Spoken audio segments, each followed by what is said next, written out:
നടിയെ ആക്രമിച്ച കേസിൽ ദിലീപ് 85 ദിവസം ജയിലിലായിരുന്നപ്പോൾ അദ്ദേഹത്തിൻ്റെ അമ്മ സരോജം നിരവധി തവണ ജയിലിൽ മകനെ കാണുവാനായി എത്തിയിരുന്നു.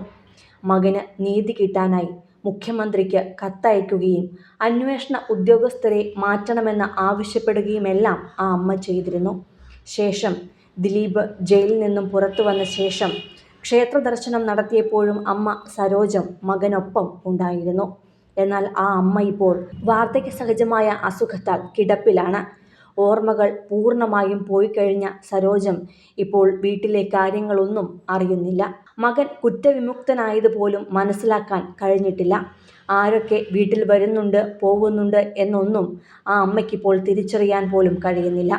പിന്നാലെയാണ് ഇന്ന് ശബരിമല ദർശനത്തിന് ദിലീപ് എത്തിയപ്പോൾ ശബരിമല തന്ത്രിയോട് അമ്മയ്ക്ക് വേണ്ടി പ്രത്യേകം പ്രാർത്ഥിക്കണമെന്ന് നടൻ ആവശ്യപ്പെട്ടത്.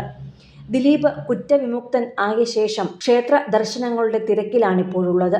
ആലുവ ശിവക്ഷേത്രത്തിൽ തൊഴുതിറങ്ങിയ ശേഷം കണ്ണൂർ, കാസർഗോഡ് പ്രദേശങ്ങളിലെ മിക്ക ക്ഷേത്രങ്ങളിലും അദ്ദേഹം ദർശനം നടത്തിയിരുന്നു. കാവ്യയും ദിലീപും ചേർന്ന് ഒട്ടനവധി നേർച്ചകളാണ് ക്ഷേത്രങ്ങളിലെല്ലാം നടത്തിയിരുന്നത്. തുടർന്നാണ് അയ്യപ്പ ഭക്തൻ കൂടിയായ ദിലീപ് എല്ലാ വർഷവും ശബരിമലയിൽ എത്തുന്ന പതിവ് ഇത്തവണയും തുടർന്നത്. കഴിഞ്ഞ വർഷം ചെറിയ വിവാദങ്ങൾ ഉണ്ടായിരുന്നു. അതുകൊണ്ടാണോ എന്നറിയില്ല, ഇത്തവണ അധികം VIP പരിഗണന വഴിയല്ല അദ്ദേഹം ദർശനത്തിന് എത്തിയത്. ഉച്ചപൂജയ്ക്ക് പങ്കെടുക്കാൻ വേണ്ടിയായിരുന്നു ദിലീപിൻ്റെ ഇത്തവണത്തെ ദർശനം. അമ്മ തീരെ വയ്യാത്ത അവസ്ഥയിലാണ്. ഗോപാലകൃഷ്ണൻ ഉത്രാടം എന്ന പേരിൽ ഉച്ചപൂജ കഴിപ്പിച്ചുവെങ്കിലും അമ്മയ്ക്ക് വേണ്ടിയാണ് പ്രത്യേക പ്രാർത്ഥന എന്നാണ് സൂചന. അമ്മയ്ക്ക് വേണ്ടി പ്രത്യേകം പ്രാർത്ഥിക്കണമെന്ന് ദിലീപ് തന്ത്രിയോട് ആവശ്യപ്പെടുകയായിരുന്നു. ഇരുമുടിക്കെട്ടൊന്നുമില്ലാതെയാണ് നടൻ ശബരിമലയിലേക്ക് എത്തിയത്. ദിലീപ് ഭാര്യയ്ക്കും മകൾക്കുമൊപ്പം ചെന്നൈയിലായതിനാൽ തന്നെ വീട്ടിൽ അമ്മയെ നോക്കാൻ ഒരാളെ നിർത്തിയിരിക്കുകയാണ് എന്നാണ് തന്ത്രിയോട് പറഞ്ഞത്.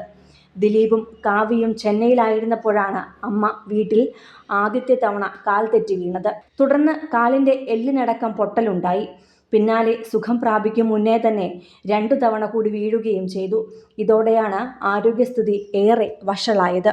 തുടർന്ന് കിടപ്പിലാകുന്ന ഘട്ടത്തിലേക്ക് എത്തുകയും പതുക്കെ ഓർമ്മകളെല്ലാം മാഞ്ഞു തുടങ്ങുകയുമായിരുന്നു. അതുകൊണ്ട് തന്നെ അമ്മയ്ക്ക് വയ്യാത്തതിനാൽ താൻ ഒരുപാട് വിഷമഘട്ടത്തിലാണെന്നും ഇടയ്ക്ക് ദിലീപ് പറഞ്ഞിരുന്നു. എങ്കിലും അമ്മയ്ക്കരികിൽ നിൽക്കാൻ ദിലീപിന് കഴിഞ്ഞിരുന്നില്ല. സിനിമയുടെയും കേസിൻ്റെയും എല്ലാം തിരക്കുകളിലായി നടൻ ചെന്നൈയിലായിരുന്നു ഭൂരിഭാഗവും. ഇതിനിടയിലാണ് എറണാകുളം ക്ഷേത്രത്തിൻ്റെ പരിപാടിയിൽ നിന്നും ദിലീപ് പിന്മാറിയത്. നടനാണ് മുഖ്യാതിഥി എന്നറിഞ്ഞത് മുതൽ സോഷ്യൽ മീഡിയയിൽ വലിയ രീതിയിലുള്ള വിമർശനം ഉയർന്നിരുന്നു. തുടർന്നാണ് ക്ഷേത്ര പരിപാടിയിൽ നിന്നും നടൻ പിന്മാറിയത്. ദിലീപിൻ്റെ അമ്മ സരോജം ഏറെക്കാലമായി ചികിത്സയിൽ തുടരുകയാണ്. ആരെയും തിരിച്ചറിയാനോ മകൻ കുറ്റവിമുക്തനായതുപോലുമോ സരോജം അറിഞ്ഞിട്ടില്ല. അമ്മയുടെ കാര്യങ്ങൾ ഒരാളുടെ സഹായത്തോടെയാണ് നടന്നു പോകുന്നതെന്നും വാർത്തകളുണ്ട്. സിനിമ, ഫാഷൻ, ലൈഫ് സ്റ്റൈൽ വാർത്തകൾക്കായി മലയാളി ലൈഫ് സബ്സ്ക്രൈബ് ചെയ്യൂ. ലേറ്റസ്റ്റ് അപ്ഡേറ്റ്സിനായി ബെൽ ബട്ടണും അമർത്തുക.